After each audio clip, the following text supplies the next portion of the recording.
La COVID-19 a frappé toute la population, mais particulièrement les entrepreneurs, qui ont fait face à de grands défis pour passer à travers cette crise inattendue. Nous sommes allés à leur rencontre afin de connaître leur histoire.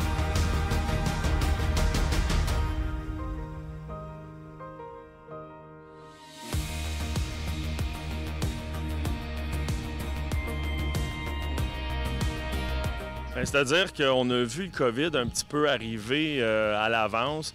J'étais à l'époque en vacances, puis suite à toutes les formations qu'on avait via les médias sociaux, les nouvelles locales, on a mis un terme à nos vacances. On est revenu beaucoup plus tôt que prévu. Puis dès mon retour ici, je suis arrivé le samedi soir.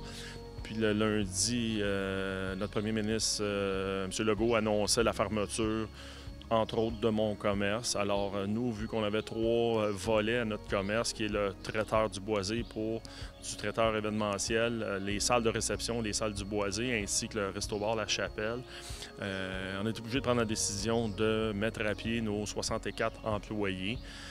Ce qui a fait, je vous le dirais, beaucoup mal au cœur. C'est une entreprise familiale où la majorité des gens font partie des membres de la famille. Puis ça a été triste. Ça a été une journée assez triste. Ça fait 18 ans qu'on travaille fort pour monter ça. Puis on ferme sans savoir quand est-ce qu'on va réouvrir. Ça a été assez émotif. Puis il a fallu que je me départisse de tous mes inventaires qui étaient naturellement périssables. Ça aussi, ça n'a pas été facile.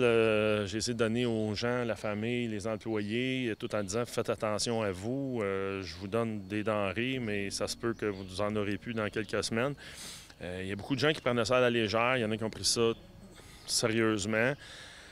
Écoute, ça a été toute une journée, je pourrais dire. Le 15 mars 2020, je vais m'en souvenir très, très longtemps.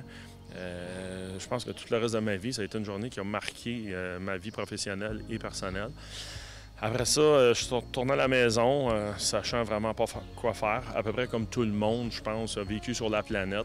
J'ai entré en communication avec la mairesse, Mme Lise Michaud, qui avait un très beau projet, c'est-à-dire de prendre le centre communautaire Roger Touga et de le réaménager pour les gens dans le besoin. Naturellement, beaucoup d'organismes ont été obligés de fermer leurs portes aussi, donc il fallait se revirer sur une scène pour venir en aide aux gens dans le besoin. Côté nourriture, fait que suite à sa demande, j'ai tout de suite proposé, sans même hésiter, toutes mes installations des salles du boisé qui contient déjà les cuisines avec l'électricité nécessaire, toute l'énergie nécessaire au niveau du gaz naturel. Les installations sont déjà là, donc j'ai tout de suite dit oui à sa demande. Puis on est parti. Honnêtement, est-ce qu'on pensait que ça deviendrait gros de même? Je le crois pas. Effectivement, les marmitons sont arrivés avec l'arrivée du COVID. Immédiatement, on s'est reviré de bord parce qu'on s'est dit il va y avoir beaucoup de personnes qui vont être dans le besoin. Il y a beaucoup de personnes qui vont perdre leur emploi. Donc, qu'est-ce qu'on fait pour venir en aide à notre monde? On a comme principe qu'il faut s'occuper de notre monde. Ça fait partie de notre mission. Ça fait partie de nos valeurs. Donc, tout de suite, j'ai commencé à penser bon, peut-être notre salle communautaire, on va l'installer, on va l'équiper pour pouvoir faire de la nourriture, pour pouvoir aider à nos gens. Finalement, surprise, quand on a commencé à vouloir installer la salle communautaire, j'ai Hugo Dieu-me-garde de la salle du Boisé qui m'a contacté pour me dire, écoutez, moi j'ai arrêté mes activités, j'ai des cuisines, j'ai toutes mes installations. Si vous souhaitez, je vous les prête pour qu'on puisse effectivement rendre ce service à nos citoyens de Mercier. Donc, j'ai évidemment accepté l'offre très généreuse de M. Dieu-me-garde. On s'est présenté à la salle du Boisé, on a installé, on a fait appel à nos bénévoles. On a fait appel aussi à la générosité des commerçants de Mercier, mais aussi des commerçants de la région qui nous ont tout de suite, ils se sont sentis interpellés puis qui ont dit, écoutez, nous, on veut participer à ce projet-là. Donc, les gens de Mercier qui sont dans le besoin, qui étaient dans le besoin ou qui vont être dans le besoin parce que le COVID, c'est pas encore terminé, peuvent faire appel à la ville, nous demandent des repas, que ce soit 7 jours sur 7 ou que ce soit quelques journées dans la semaine, c'est possible. On a un groupe de bénévoles fantastique. On a plus de 150 bénévoles qui ont participé avec nous et qui sont encore là aujourd'hui. Certains sont retournés travailler, mais d'autres qui se sont rajoutés. Donc, on a un super de beau groupe de bénévoles. On fait de la production une journée par semaine. Les repas sont livrés à tous les jours de la semaine pour l'instant, donc du lundi au vendredi. Et le vendredi, on livre pour le vendredi, samedi et dimanche. On approche de 15 000 repas de livrés gratuitement pour les citoyens de Mercier. Pour l'instant, il n'y avait pas encore, à venir jusqu'à la semaine passée, on n'avait pas encore de critères d'acceptabilité parce que les gens qui ont perdu leur emploi pouvaient bien faire 50, 60, 100 000 la semaine avant le COVID. Mais le COVID étant arrivé, tout ça s'est démoli comme un château de cartes. Fait que donc, on s'est dit, il faut venir en aide aux gens qui vont nous faire une demande. Et là, actuellement, on est en train d'un peu plus, vu que le déconfinement est arrivé, on est en train un peu plus de dire, OK, maintenant, on va commencer à mettre des critères en place. Mais on est encore à 100 à 175 repas par jour qu'on livre avec des bénévoles. C'est fantastique. Et quand on parle d'un repas, c'est une entrée, le repas principal, le dessert, un breuvage et une collation avec un pain. Donc, c'est quand même un repas complet pour nos personnes. On a beaucoup de personnes âgées aussi qui sont dans le besoin, qui nous ont interpellés à ce niveau-là. Écoutez, il y a tellement de donateurs, je ne peux pas tous les nommer parce qu'on va être encore là demain matin, mais je vous dirais que c'est au-dessus de 30 donateurs. Tous les bénévoles, on a eu au-dessus d'une liste de 200 bénévoles. Écoutez, mon entreprise n'a jamais marché à plein régime autant que pendant le COVID. Puis de voir tout ça fonctionner avec une entraide incroyable, la synergie, l'énergie qu'il y avait alentour de ce projet-là était incroyable. Écoutez, je suis habitué de gérer dans ma vie une entreprise comme la mienne, mais je me suis souvent fait dépasser par les événements avec notre mairesse, Lise Michaud, qui, je le dis tout le temps, elle tire du fusil plus vite que Lucky Luke. Personnellement, je suis chanceux. Dans ma famille, j'ai pas personne qui a eu des séquelles du COVID. Je remercie de bon Dieu pour ça.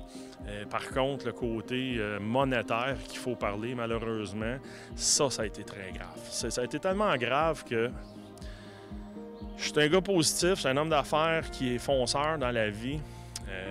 Je calculerai pas comment je vais faire pour m'en sortir parce que je pense que si je calcule, je vais arrêter. C'est pour ça qu'à un moment donné, il faut arrêter de calculer. Il faut juste le faire. Le gouvernement nous est venu en aide en nous prêtant de l'argent. Tout le monde, ou la plupart des entreprises, ont repoussé les paiements, mais il n'y a pas personne qui a fait de cadeaux gratuitement. C'est-à-dire qu'un paiement qui est repoussé, il faut le payer un jour ou l'autre. C'est pour ça qu'avec vos collègues de Radio-Canada, j'ai passé à la télévision puis ils m'ont demandé comment je voyais ça. J'ai tout simplement dit, puis je pense que beaucoup de monde l'ont vu, la question que je me pose, c'est avec quel argent je vais rembourser le gouvernement, mes fournisseurs. Vous savez, une entreprise comme la mienne, je suis choyé parce qu'on est quand même assez occupé en temps normal. J'ai beaucoup de gens qui nous font confiance avec leur mariage, leur party de bureau, leur party de famille. Et on est habitué sur le terrain ici souvent de voir un samedi soir 500-600 personnes souper sur ma propriété.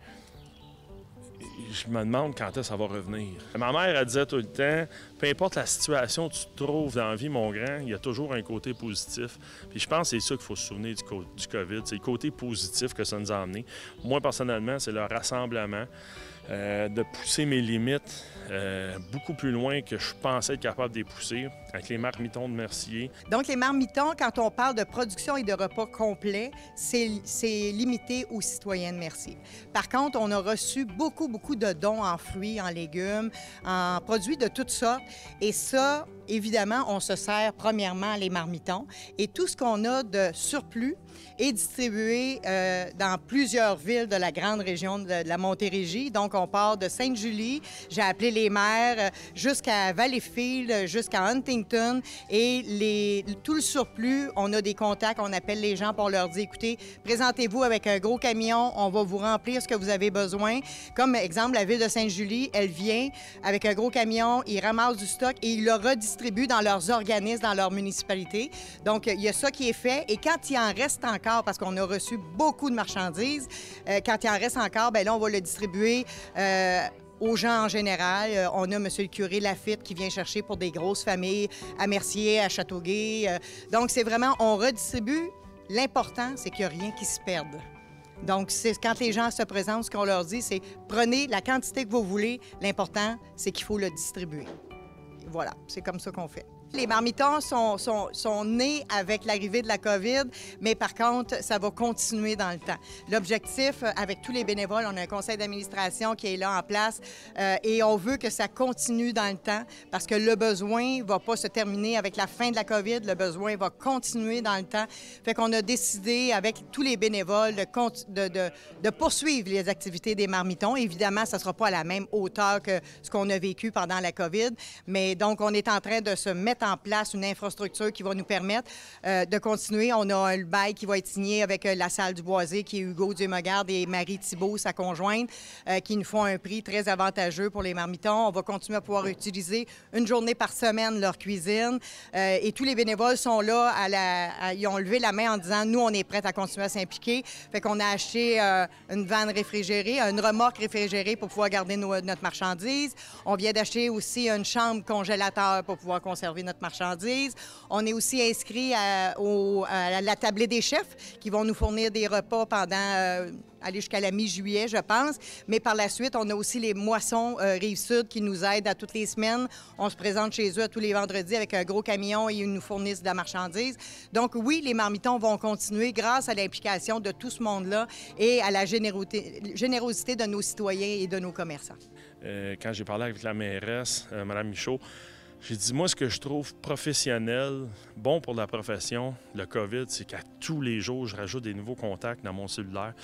Quand tu es entrepreneur, nouveau contact, c'est une nouvelle personne, c'est quelqu'un que tu peux faire affaire avec. C'est fou. Écoute, depuis 30 ans, je suis en affaires, puis depuis le COVID, j'ai jamais rentré autant de nouveaux contacts dans mon téléphone. Les gens s'entraident, c'est fou. Fait qu'avec mon commerce au niveau de la chapelle, je pense que ça va être très bien d'avoir rencontré tous ces gens-là. La communauté qui viennent ici pour m'encourager, mais pour aussi eux autres se refaire du bien. Je pense que tout le monde est gagnant là-dedans. Puis mon entreprise, les Salles du Boisé, qu'on fait du mariage, party de bureau, j'espère que ça va revenir aussitôt. Je suis confiant. Je suis confiant, les gens, quand ils vont décider que le déconfinement, c'est fini, je pense que les gens vont vouloir se rassembler. Ce que j'ai pu constater hier pour la première journée de déconfinement au niveau des restaurants de la région de Montréal, c'est que les gens sont contents de sortir. La grosse crainte, je pense, qu'elle est passée pour plusieurs gens. C'est sûr que nous autres, on respecte tout ce que le gouvernement nous exige. C'est une réadaptation. Des serveurs travailler avec un masque, c'est pas toujours évident. On se lavait déjà souvent les mains, mais là, on a mis un petit peu plus l'accent sur le lavage de mains, laver les menus, laver les tables. C'est pas facile parce qu'il y a des gens dans le métier que ça fait plusieurs années qu'ils le font. Mais là, il faut mettre un peu plus de pression. C'est pas évident. Les gens consomment de l'alcool. Hier, j'ai vu du monde consommer de l'alcool. Au début, ils respectaient leurs 2 mètres. Là, après avoir pris quelques alcools, on est un peu plus colleux. On se donne des becs quand on part. J'ai trouvé ça drôle, mais écoutez, c'est sûr que c'est libre à tous et chacun de respecter soi-même. Fait que j'espère que ça va finir très bientôt. Alors, je vous encourage à venir dans mes entreprises, les Salles du Boisé, le traiteur du Boisé et le Resto-Bar La Chapelle, ici à Mercier.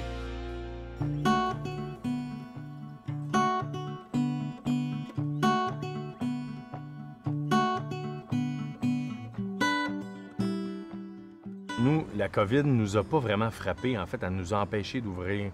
Puis c'est tombé à un moment comme vraiment inopportun parce qu'on était prêts à ouvrir. Les commandes étaient rentrées, le ménage était fait, les horaires étaient faits pour le staff parce que j'ai planché sur les horaires puis les commandes à peu près le 10 mars. Puis ils ont tout annoncé qu'ils fermaient le 13. Puis nous autres, on voulait ouvrir la semaine d'après, mettons le 20. Fait que le stock était tout rentré. Fait qu'on a congelé de la bouffe. On était obligé de refaire le ménage puis de recommencer à zéro. Fait qu'on n'a pas ouvert. Même si, dès le début, le gouvernement a dit commande à emporter, fast-food, crème molle, il nous avait mis service essentiel dès le départ. Mais nous, on n'a pas ouvert parce que je voulais protéger mon staff, ma famille, moi-même aussi. Puis la CNESST n'avait pas sorti le protocole pour que 2 employés soient dedans d'1 mètre. Puis là, je ne vais pas les nommer, là, mais on allait quand même manger au comptoir des grandes chaînes de fast-food américaines et canadiennes, de café, puis de frites, puis de burgers. Mais il y avait quand même une hypocrisie qui régnait parce que le protocole n'était pas sorti. Puis c'est juste, je vais dire 10 mai, 5 mai, que le gouvernement a dit « Ah, si 2 personnes sont masquées en dedans d'1 mètre, ils ont le droit de travailler. » Parce que nous, on est 7 des fois dans la roulotte. Fait que c'est à ce moment-là qu'on a décidé d'ouvrir. Fait que ça a retardé l'ouverture. Quoi qu'on avait le droit d'ouvrir, nous, on l'a retardé. Fait que c'est là que ça a été majeur pour nous. Après ça, bien, on a eu le temps de réfléchir comme il faut à tout le protocole sanitaire. Là. On a fait construire un lavabo sur le trottoir pour les clients. On a fait des pastilles de distanciation à même le sol. Je sais bien, on compte ça aujourd'hui, puis c'est pas hot, les pastilles de distanciation. Tout le monde en a maintenant, mais pour vrai, on a été d'un premier à donner l'exemple. Puis on l'a su par l'inspectrice de la santé publique de la région qu'on avait été pour eux un espèce d'exemple à suivre. Là. Fait qu'on a installé les pastilles, le lavabo, une fiche protocolaire, une station d'alcool isopropylique, une station d'attente. D'emblée, notre réaction face à cette pandémie-là, là, c'est nous autres, je dis nous autres parce que j'aime beaucoup inclure Mathieu Monette, mon gérant, dans la réflexion, parce que je vais pas aller au bat sur quelque chose si lui, il est pas en arrière de moi et vice-versa. Nous, c'était la patience. On a dit, on voit pas ce qu'on a à gagner. On voit pas ce qu'on a à gagner d'y aller tout de suite. Qu'est-ce qu'on gagne à s'empresser? Soyons patients, je pense que ça va être payant. Fait que nous, notre première réaction, ça a été la patience, attendre de voir comment ça allait se passer. Puis après ça, niveau fiscal, niveau financier, là, quelques nuits blanches, quelques cognacs, là, pour passer à travers ce stress-là. Puis finalement, je pense qu'on a pris les bonnes décisions. Aujourd'hui, en tout cas, pour ce qui est du restaurant, on est à la bonne place au sens où le 5-6 semaines qu'on a perdu au printemps, il est complètement oublié. On a eu une super saison. Mais il y a des gens encore très réticents à entrer dans des commerces fermés ou même à mettre le masque, que ce soit des covidios, comme on les appelle, ou des gens juste réticents. Ils viennent ici puis ils se sentent libres de ne pas le porter, ils sont à l'extérieur, ils se sentent en sécurité avec le protocole. Fait qu'on a eu une saison exceptionnelle. Il y a eu le food truck aussi là-dedans, au printemps, nous autres. Là, j'avais déjà des réservations de fêtes. Mon calendrier de festival était déjà établi. J'avais déjà des privés, des mariages, des ci, des ça qui avaient envoyé des dépôts. Là, on rembourse-tu, on cancelle-tu, qu'est-ce qu'on fait? Puis l'autre chose, c'est que quand je pars le food truck, il faut que j'aie le staff nécessaire. Fait que souvent, la première période de l'année du restaurant, sert d'espèce d'école de formation à mon staff que je vais envoyer dans le camion après. Fait que la patience a vraiment été la bonne affaire à ce moment-là. Mais au début, avec mes employés, la patience avait quand même ses limites parce que ça a été l'enjeu de tous les entrepreneurs à travers le Québec. Si je reste patient puis j'ouvre pas, j'ai perdu. Si je reste pas en communication avec eux autres puis ils restent dans le flou, c'est difficile de garder le leadership. Fait que vraiment, là, nous, c'était important. On communiquait avec eux autres à tous les semaines, même s'ils n'étaient pas encore employés, parce qu'on n'avait pas réouvert, tu sais. C'était important, nous autres, de les garder au courant, au jour le jour. Pas au jour le jour, mais de façon hebdomadaire. On en est là. On pense que ça, c'est le mieux. Si ça vous jette un doute, dites-le nous. Votre opinion compte. Qu'est-ce que vous en pensez? J'avais même fait un sondage à un moment donné. Si j'ouvre maintenant, là, qu'est-ce que vous pensez? T'es niaiseux, Alex, gauche ton homme, jamais de la vie tu vas me voir là, je comprends pas qu'est-ce que tu fais. Plein de choix de réponses, puis tout le monde était derrière nous. On les a questionnés à toutes les semaines, parce que c'était important, je voulais les garder. Fait que ça a été leur réaction d'emblée, puis après ça, j'ai tellement une équipe écœurante ici que je sais que pour d'autres, le PCU a été un frein à l'emploi, là. Il y en a que ça les a gardés chez eux, oisifs, mais pas ma gang.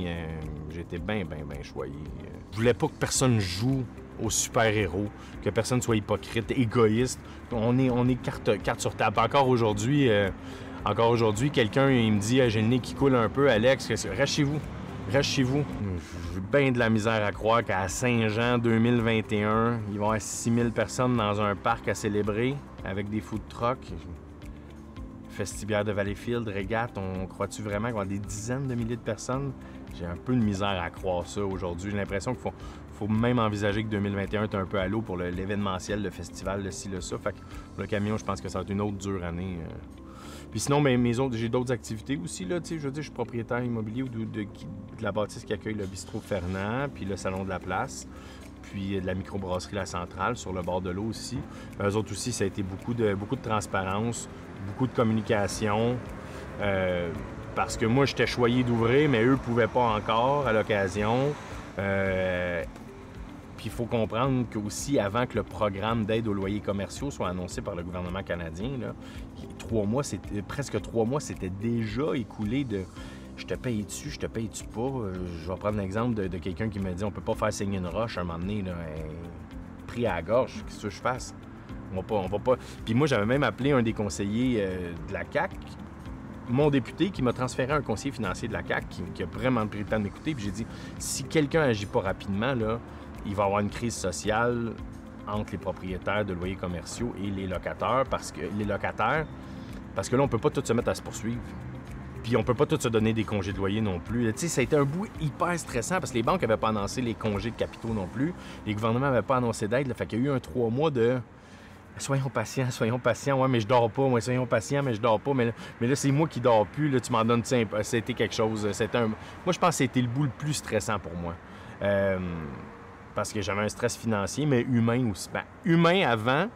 Puis après ça, un moment donné, le financier commence à embarquer. Fait que là, l'humain, il faut qu'on fasse quelque chose ensemble. Finalement, tout s'est passé pour la première, on va appeler ça la première phase du COVID. Pour la prochaine, on va voir parce que je pense que ça va être une année difficile. Les gens ont super bien répondu aux mesures qu'on a mises en place. Ça les rassurait, puis ils embarquaient là-dedans. Puis ils nous félicitaient pour ce qu'on avait mis en place et ce qui est toujours en place. Tu as quelques réticents, quelques imbéciles qui viennent puis qui s'en prennent compte de ça, qui y croient pas, qui nous trouvent niaiseux, comme si on jouait le jeu, si tu veux, de la salubrité, là, tu sais. Mais c'est une infime partie, comme dans n'importe quoi, là. On a une belle clientèle. Moi, je vois pas l'avenir si jojo que ça, malheureusement. Je pense que on a roulé sur un bel été. Je dis toutes les entreprises, là, les consommateurs aussi. Là, on a eu confiance de retourner en restaurant, sur les terrasses. On a eu confiance qu'on avait de l'argent donc pour magasiner puis réinvestir dans l'économie circulaire. Mais là, il va y avoir les parties de Noël qui comptent pour beaucoup dans beaucoup de restaurants, salles de réception, gens qui travaillent dans les salles de réception qui n'auront pas lieu, party de fin d'année, tournoi de golf, de ci, de ça. Ça n'a tout pas lieu, ça, là. Puis souvent, la période avant les fêtes, c'est une période très faste qui te permet de traverser des fois janvier, février, début mars. Je pense surtout à des commerces de détail, là, magasins de linge, d'électroménager, tout ça. Là. Moi, je pense que malheureusement, là, mars, avril, mai, là, puis les impôts aussi, là, les impôts de la PCU, moi, je pense qu'on s'enligne pour un dur hiver. C'est sûr que la vision de l'argent puis de l'investissement n'est pas la même suite à cette première phase de pandémie-là. Des véhicules plus sécuritaires, je pense. Je me porterais pas acquéreur d'une bâtisse commerciale dans les prochaines années. Là. Quand tu regardes toutes les tours à condos à bureaux qui se rempliront peut-être jamais à Montréal, qui vont peut-être ultimement se reconvertir en résidentiel. Je pense qu'il y a des habitudes de consommation qui revireront jamais de bord. Là. Des gens qui se font livrer leur café de brûlerie à la maison, qui magasinent des vêtements en ligne puis qui retournent. Il y a bien des gens qui ne retourneront plus en boutique, je pense vraiment. Même s'il y en a qui le font. Là. Je pense qu'il va falloir repenser l'économie et les investissements autrement, peut-être de façon plus prudente. J'ai pas de boule de cristal pour ça encore. Puis sinon, ben j'ai tout mon pan de vie plus artistique aussi. Là. Depuis longtemps que je fais des voix de films, puis de télé, puis tout ça. Puis ça a tout arrêté pendant un gros 2 mois, ça aussi. Là. Puis ça a été difficile parce que c'est aussi une source de revenus pour moi. Mais on est tous revenus vraiment là, à la case départ. On dit comme si on n'avait rien perdu parce que les chaînes spécialisées doivent diffuser du stock. Mais là, il n'y a rien qui s'est tourné dans les derniers 6 mois en production télévisuelle originale. Fait que là, ils prennent tout du vieux stock, les 10 pires salles de bain de l'histoire de l'émission. Fait que là, on va faire des voix pour faire le top 10 des pires salles de bain ou des pires restaurants jamais rencontrés. Fait qu'on refait du stock. Puis là, les productions cinématographiques, long métrage, gros budget, recommencent à sortir. Là. On pense à Moulin qui est sorti récemment. Sur un autre pattern. Tu sais, on parlait de pattern, là je tombe dans le culturel, mais il n'y a pas eu de sortie cinématographique pour un si gros film de Walt Disney, mais ils ont trouvé une formule où, en location maison, ça coûtait 39 $ au lieu d'une sortie cinéma, puis tu l'as tout le temps. Puis on s'est fait une soirée à la maison, on a fait du popcorn, puis... Mais tu sais, les salles de cinéma, c'est des milliers de dollars qu'ils ne reverront pas là-dessus, là. C'est vraiment... Ça va être à étudier, à analyser. Puis je pense, malheureusement, là, mais je pense pas que je me trompe, mais c'est pas mon souhait. Je pense que... T'sais, on parle souvent là, du 1% de la société plus riche que les autres, les 99 autres, puis de l'écart entre les riches et les pauvres, mais je pense qu'au terme de cette pandémie-là, ça va être pire, l'écart. Les riches vont être plus riches, puis les pauvres vont être plus pauvres, malheureusement.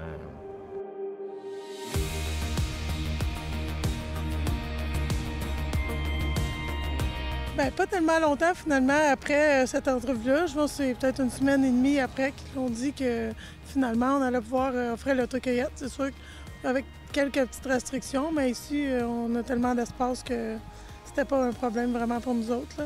On a de la place en masse, on fait désinfecter les mains à tout le monde, puis après ça, bien, on demande aux gens de garder leur distance. Ça, c'est un peu à chacun aussi de se gérer.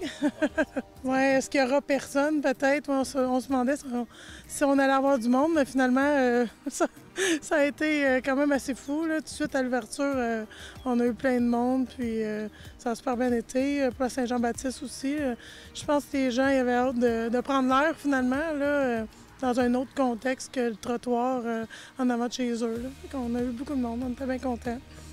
Bien, on fait un peu de vente en ligne, je dirais. C'est une boutique en ligne que j'ai faite moi-même là, pour l'instant. On commence là, pour faire notre vrai site web avec une boutique en ligne. Mais quand même, via Facebook, les gens ont vu cette boutique en ligne-là. On a eu plusieurs commandes, là, assez que j'étais surpris d'aller tout le temps au bureau de poste puis finalement me dire va falloir que je trouve des boîtes parce que j'ai pas de boîte. je prenais n'importe quelle boîte, mais oui, c'est un beau problème. Là. Mais oui, on a eu quelques commandes, on était contents. Puis ce qui est arrivé aussi, c'est qu'on dirait que les gens ils cherchent plus local. Fait que les boutiques environnantes, ils nous ont plus appelés là, pour finalement avoir nos produits, puis sans même que je les aille contacter. Fait que ça, c'est déjà un wow, là, parce qu'habituellement, c'est plus nous, on cogne, bonjour, tu sais, essayer de proposer nos produits. Mais là, ça s'est fait un peu plus tout seul. Donc, on a des nouveaux points de vente. Par Facebook, ça peut être, j'ai déjà participé quand même à plusieurs marchés fermiers, là. Fait que, il y a plusieurs personnes qui nous ont vus puis qui ont eu l'occasion de goûter plus, là. Fait que ça regarde bien quand même, là. On a hâte de voir comment ça va se poursuivre pendant le reste de l'année, là. C'est sûr que nous, il y a le côté qui est tombé plus mort, c'est la vente en gros de nos fruits. T'sais, on fait beaucoup de ventes en gros pour les restaurants et les boulangeries. Les boulangeries, ça en prend encore quand même un peu. Les restaurants, ça a tombé pas mal tranquille, là. Fait que on espère que là, avec la réouverture, bien, qu'ils recommencent à nous téléphoner. Mais quand même, on en a un petit peu quand même, là, mais on va voir comment ça va aller pour la suite. Puis même j'en ai qui m'ont dit « Ah, je veux faire maintenant une section produits locaux. » On dirait que plus ça va, plus les gens ils vont porter attention, je pense, d'où ça vient, ce qu'ils achètent finalement. Puis ça pique la curiosité aussi parce que nous, c'est un produit, c'est un petit fruit qui est moins connu, là, fait que nécessairement les gens se posent plus de questions. Puis c'est de voir s'ils sont game de l'essayer ou pas finalement, mais on a des belles réponses, là. On est bien contents.